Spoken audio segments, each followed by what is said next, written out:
celebration is it helps you know winners.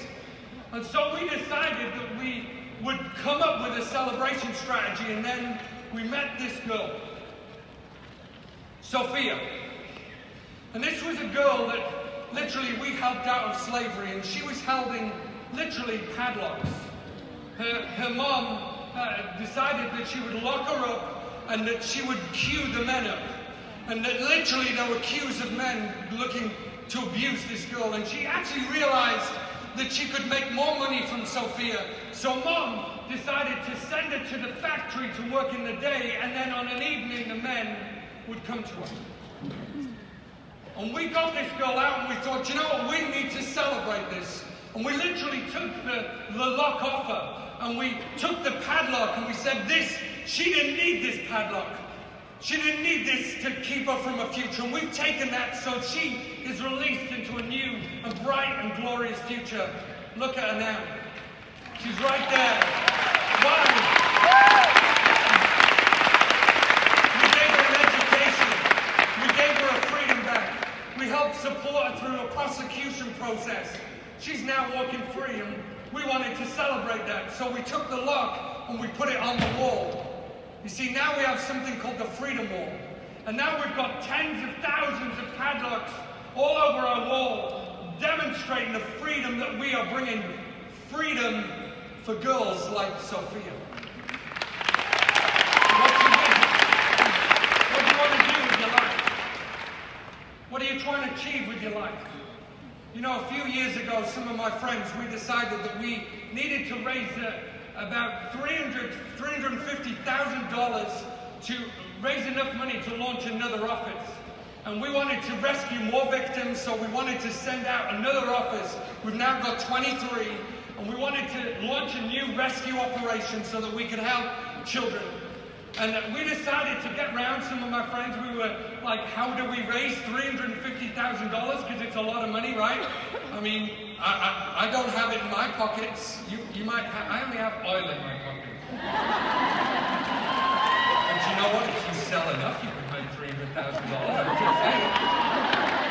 Hello. Work your downline. Don't get a thunder thigh, all right? You've got to spread it. Okay, I know the lingo. I'm getting stressed already, just 2 times. So a few of us, we were like gathering around, and we were like, what do we do? And someone said, hey, do you know what? We should do a fundraiser, like where we should all just run a marathon. I was like, no. Marathons are from the devil. Some of you right now are saying amen because of the disruption in Chicago. I'm saying it just literally running.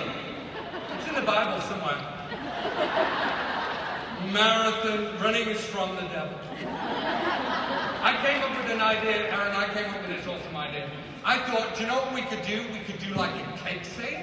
Like, because, I don't know if you've heard of this British cake called Victoria Sponge. Oh, Lord Jesus.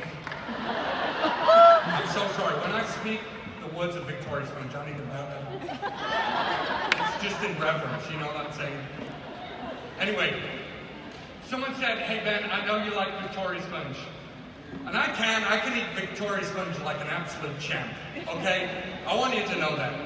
And a few of us, we were like, hey, what should we do? And then someone said, why don't we cycle? And I was like, hey, I can cycle. I used to do that when I was a 12-year-old kid. You know, I can do that.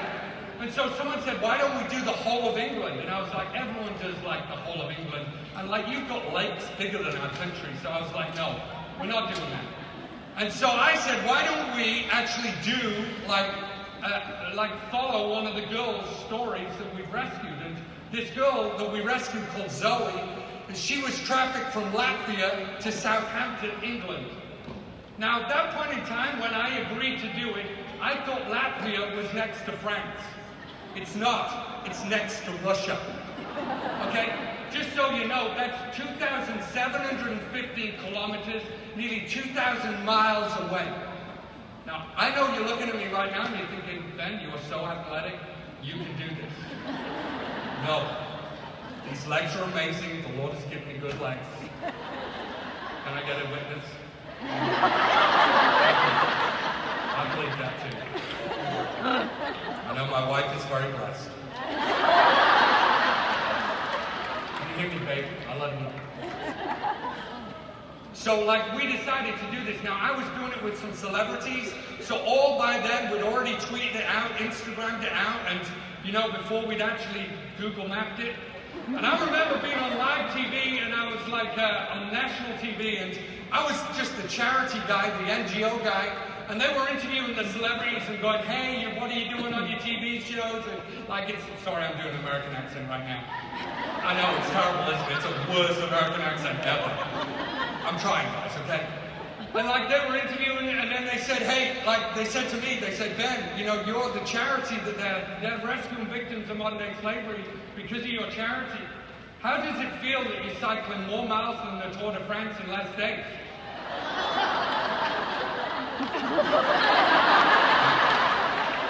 What?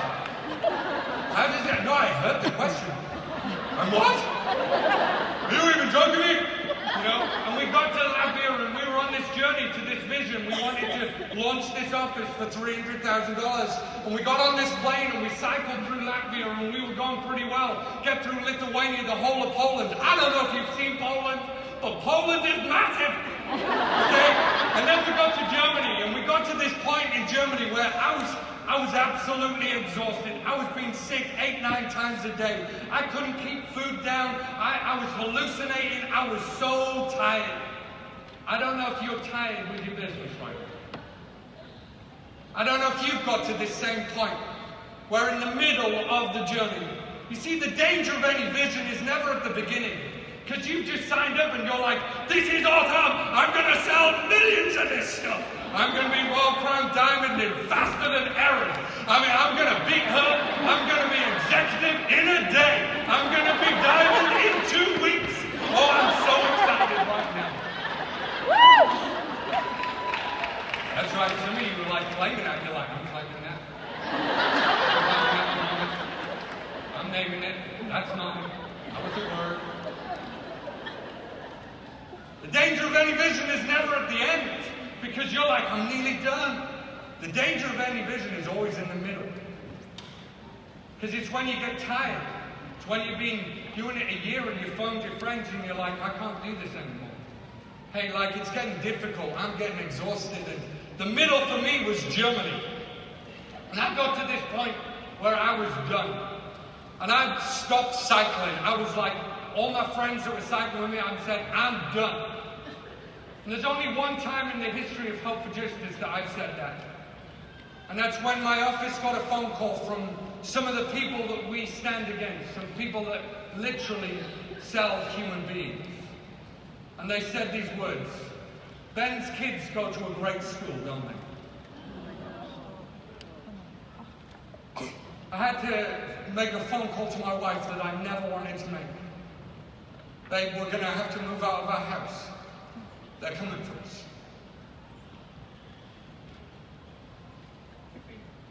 You know, I went back and we moved into a different area and I was praying to God. I was like, where are you? Like, have you ever said that? Well, where are you? And you know, I stopped cycling that day. And I was gliding through this town. And this guy, he started shouting. He said, Ben, what are you doing? I said, I'm done. I can't carry this. I can't do this. I am done. And then he said, Ben, have you seen the town that we're cycling through? I was like, I don't know, man. I'm done. I can't carry this anymore. I am done. I am being sick. I can't. My bones are breaking. Like, I can't carry this. I've said this so many times. I can't do it, Tom. I can't do it. He said, Ben, have you seen the town that we're cycling through? I said, I'm done. I'm checked out. He said, Ben, look up. And I look up, blurred eyes, and I see this sign. He says, Ben, it's our turn. It's our time and our turn. He said, don't you dare forget who you're cycling for. You know, we called this challenge the Zoe Challenge. Because Zoe was trafficked into Southampton and she was shown to a hotel room And she was there. She thought she was there for a legitimate job, but she wasn't. She was presenting some underwear. And she said, no, I'm not here to do that sort of work. I'm here for a legitimate job. The man laughed at her. And he said, no, you'll do who I tell you to do. And you'll do it when I tell you to do. And the man walked out and 10 men walked in. And there began Zoe's nightmare, where she was trafficked all over. Our team eventually got hold of her and were able to rescue her. So bad was the abuse that in the time where she was being exploited, she was in an apartment, and she decided, I'm going to end my life. I'm done. I can't carry it. I'm going to end my life. And she literally jumps out the second floor apartment. But she doesn't die. She busts a leg. And the trafficker sees her on the floor screaming in agony, and he walks out the building, grabs her by the hair, drags her back into the building, up every single flight of stairs, and then he shoves her onto the bed for the next man to walk in. When our team eventually rescued her, she got into the car and she basically said, look, I don't know if this is real or not. I don't know if you are rescuing me or not, because my best friend sold me. But I have one request and one request only. That tonight you don't abuse me. I just need the night off. We take her to the aftercare facility and the home, and she realizes it's real. And she turns to my team member and says, it's real, isn't it? Tonight you're not going to abuse me. And he says, yes, Zoe, it's real. And this girl bursts into floods of tears, sobbing and sobbing. And then he turns to her and he says, you know what, Zoe? You're a princess. You're a daughter of the king. And this girl who was sobbing and sobbing says, I'm a princess. I'm a princess.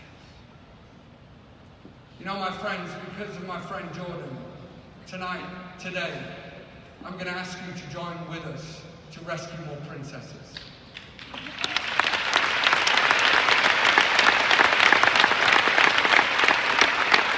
We have this form. Now, if you go over there, you can take your picture in front of the Freedom Wall. You'll see it right there. We have this form called the Guardian Form. And if you want to join us, if you believe, like I believe, that we should be living in a world free from slavery, then I want to ask you humbly to fill out this form, to go up, queue up. And because of that, and because we want to engage you with this, and we want to inform you of the issue, I want to give you this book. Now, we're not going to have enough books for all of you, because I know all of you want to sign up.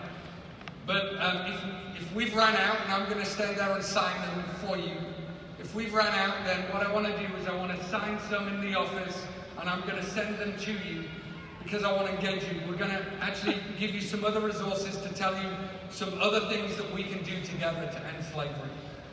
So it's called a Guardian Form. Everyone write that down, because note takers are history makers. Guardian Form. Action for today. Sign up to be Guardian. $18, and you'll get a resource and a book to help you. You know, my daughter, I'm finishing with this. My daughter came up to me when she was 3 years old, and she said, Dad, could I speak at one of your benches, speaker? I said, Lily, you're 3 years old. She's like, but Dad, could I speak at one of your benches, speaker? I said, Lily, you're 3 years old. Where do you get this from? I said, all right, Lily, go on. Tell me, what would you speak on? What would be your subject? And Lily looks up at me with her bright blue eyes and her big chubby cheeks, and she says, rescuing princesses. Should we do it, my friend? Should we end slavery? Should we get every boy, every man,